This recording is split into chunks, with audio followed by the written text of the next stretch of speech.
communiquer aujourd'hui, communiquer enjeu ô combien crucial, on en a un petit peu parlé lors de la fin de ce dernier atelier, mais en effet, la question c'est comment est-ce qu'on communique pour à la fois attirer, mais aussi convertir et fidéliser ses clients. Comment est-ce qu'on utilise le digital pour décupler sa visibilité? Comment est-ce qu'on définit aussi sa cible? Quel contenu on décide de publier? Quel canal on choisit? On a 4 expertes. On ne va pas s'ennuyer. 4 expertes pour ce sujet. Mais ce sujet, c'est parce qu'honnêtement, il est fondamental. Je vais me tourner vers vous, Françoise Basset. Donc, Digital Bass, vous êtes experte en stratégie et marketing digital. Oui, c'est ça. On ne peut pas aujourd'hui penser une communication sans le digital. Qu'est-ce que ça change, le digital? En fait, ça change beaucoup de choses, le digital. Le digital, aujourd'hui, le client vient directement vers la marque. C'est très différent du print où on connaissait la publicité. Et aujourd'hui, si vous cherchez un produit, qu'est-ce que vous allez faire? On va le taper. Voilà, vous allez aller sur Google, chercher, c'est pas la vous marque allez qui aller vient chercher, vous allez aller regarder, comme vous en parliez avec Jennifer, des avis, des recommandations.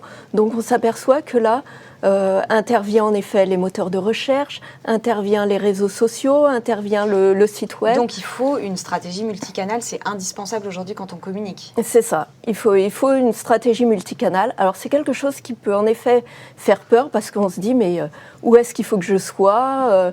Est-ce qu'il faut que j'en privilégie un autre? En fait, il faut voir qu'en stratégie multicanale, il y a quand même 2 grands piliers. Il y a d'une part le site web et les réseaux sociaux. Et c'est pas le même enjeu d'ailleurs. Le site web, il faut qu'il soit bien référencé. Le réseau social, c'est autre chose. Tout à fait. Alors, sur les moteurs de recherche, ce qui est important, c'est vraiment d'arriver en première page. Ouais. Et c'est vraiment... Et de sortir dans les premiers quand il va y avoir un mot-clé. C'est la position, en fait. mais finalement, ça ne change pas.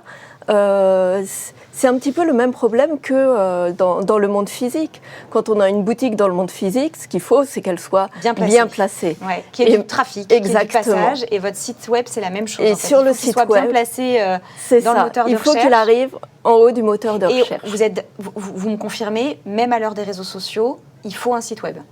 Ah oui, c'est indispensable. On ne peut pas s'en passer. Parce qu'on pourrait se dire finalement à quoi ça sert encore aujourd'hui. Oui, sauf qu'un réseau social, dans 5 ans, 10 ans, on peut changer de réseau social. C'est une plateforme externe, alors que son site web, c'est sa propre adresse digitale. C'est sa vitrine. C'est sa vitrine, elle est propre. On en fait ce qu'on veut. Et c'est là aussi où les clients, certes, ils peuvent arriver par les moteurs de recherche, ils peuvent arriver par les réseaux sociaux. Mais à un moment donné, quand vous allez vouloir interagir avec les clients, ça va être justement par ce site web. Et grâce au site web, vous allez pouvoir aussi construire vraiment le parcours client et l'amener progressivement en le faisant découvrir le chemin. Alors ce parcours client, il faut qu'il soit rapide par contre. Hein. Un bon site web, vous me disiez, c'est combien? Alors quand on arrive sur une page d'un site web, on a 15 secondes pour convaincre. D'accord. 15 secondes, c'est... Sinon, si la personne n'a pas trouvé ce qu'elle cherche, l'information, etc., elle repart. Exactement. Ok.